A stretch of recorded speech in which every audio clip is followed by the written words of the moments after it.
I'm Sarah Wilson, and you're listening to the Roots and All Budcast.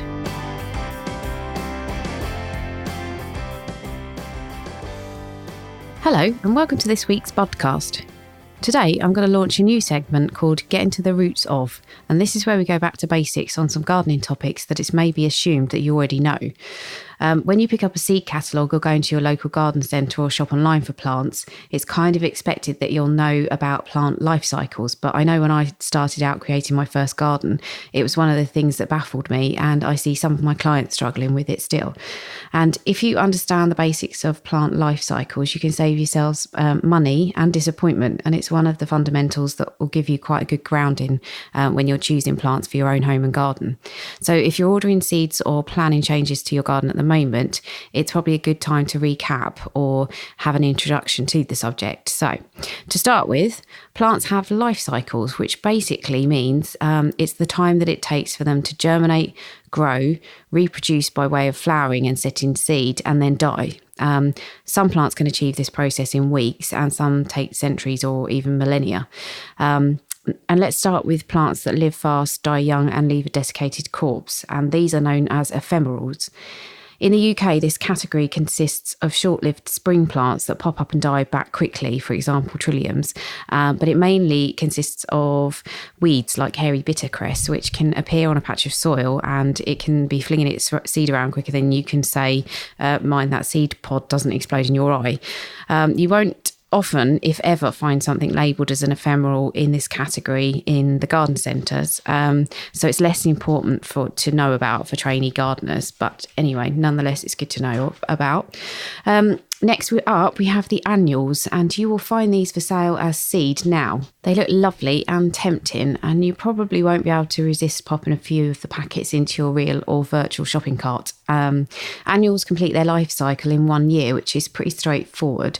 The problems can arise with annuals when you buy them unwittingly in the summer, thinking they're perennial and will come back next year. So it's fine to buy annuals as fully grown plants, as long as you're aware that that's what you're buying. So I would say buyer beware in this situation, because whereas you might spend £6, £8 on a perennial plant in a 2 to 3 litre pot, you probably wouldn't want to spend the same amount on a plant that's not going to come back next year. Yet some nurseries don't make it clear that there's a distinction between the annuals and perennials, and they'll charge the same price. So it's always good to ask if it's not made clear on the plant's label. And the other way that annuals can be a bit confusing is that the category is a little bit loose, and some plants get lumped in that don't really complete their life cycle within a year. Generally speaking, there are annuals such as lobelias, cosmos, marigolds, morning glory, and so on that will grow from seed in the spring. Then they'll flower throughout the summer, then die when it gets cold or when they've run out of steam and can't flower anymore, whichever happens first. And these are generally half hardy or tender annuals. Then you've got hardy annuals, and these can generally withstand lower temperatures, and you can sow them earlier in the year straight into the ground, or even in the autumn before, for some varieties in warmer places. And examples of hardy annuals include nasturtiums, cerinthe, calendula, cornflowers, and nigella. Hardy annuals are more likely to self-seed in your garden, so once you plant things like calendulas and nasturtiums, you'll probably find they come back year after year. And another type of plant that gets shoved into the annuals category is the tender perennial. And these are plants like pelargoniums, many of the salvias, bedding verbenas, marguerites, and etc., etc. Many people buy these as kind of small plants for bedding and then bin them at the end of the year. But if you do want to keep them for next year, you can cut back the main plant and overwinter it in a greenhouse.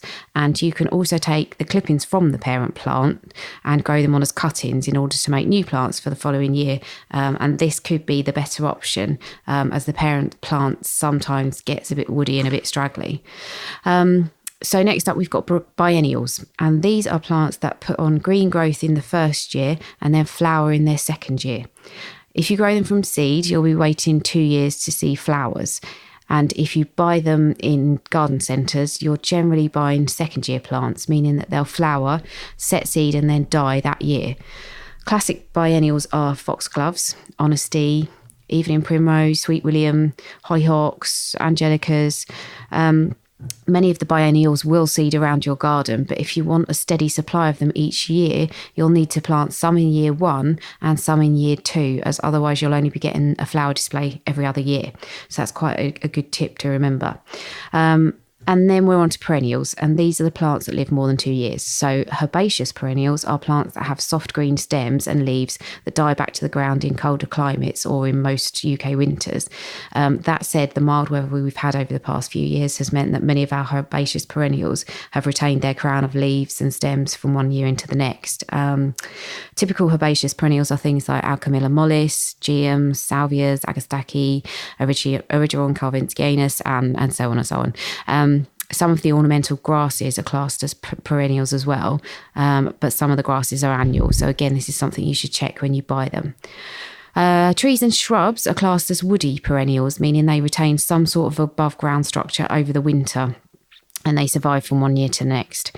So apart from these main categories, you may come across subshrubs, which have both woody growth at the base and soft herbaceous growth at the tips. And examples of things like subshrubs are lavender, Perovskia, Artemisias, loosestrife, and thyme. And important things to remember about subshrubs is that they can be short-lived, they may not be terribly hardy, and even with the correct pruning at the correct time, they can get straggly and out of shape in a few years, to the point where you'll probably be sick of them and you'll turf them out your border. So that is a really brief overview of plant life cycles, and I'd like to point out that it's definitely not an exact science. For example, foxgloves often flower beyond year 2 and act like short-lived perennials. Cosmos are tender annuals, yet I've had them seed around in a garden, and I've got a Senecio cineraria, which is the silverleaf plant, that I bought as a bedding annual, and yet it's just coming up to its 4th winter in my garden. And all of that is not to mention bulbs, which can be a bit tricky. For example, most people assume that alliums are perennial, but if you take a listen to episode 7 where I speak to Jackie Curry, she explains that this isn't the case with all alliums, and you need to exercise caution when you're selecting varieties for a perennial display. So as I say, not an exact science, but more a guideline to help you avoid buying the wrong plant. So as I say, not an exact science, but more guidelines really to help you avoid buying the wrong plant for the wrong place. And that is the very first outing of the Get Into the Roots of segment. So please let me know what you think by emailing me at podcast@rootsandall.co.uk, and also let me know if you have any topics you'd like to see me cover. And also, if you know someone who might benefit from this information, don't forget you can copy and forward a link to the podcast if you're listening in iTunes, or similarly, you can just send a link to the podcast page of my website in order to share it. Also, please, if you haven't already, it's really important to rate the podcast so that others can find it. And also, please visit my Patreon page, which is patreon.com/rootsandall, where you can make a one-off donation or subscribe to support the podcast. And it was pointed out to me that Patreon amounts appear on the site in dollars.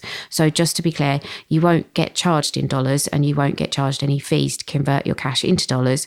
Patreon does the conversion itself, and it actually passes the fee on to me. So thank you to Tim for highlighting that, and I hope that clears things up.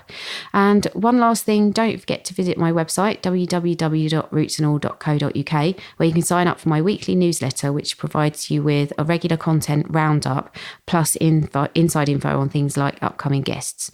I also wrote a couple of articles this week on what to do with autumn leaves in your garden, and also my top 5 easy to grow vegetables. So do stop by and take a look at that. Thank you for listening, and I will catch you next Tuesday when I will be talking seeds with urban grower Isaiah Levy.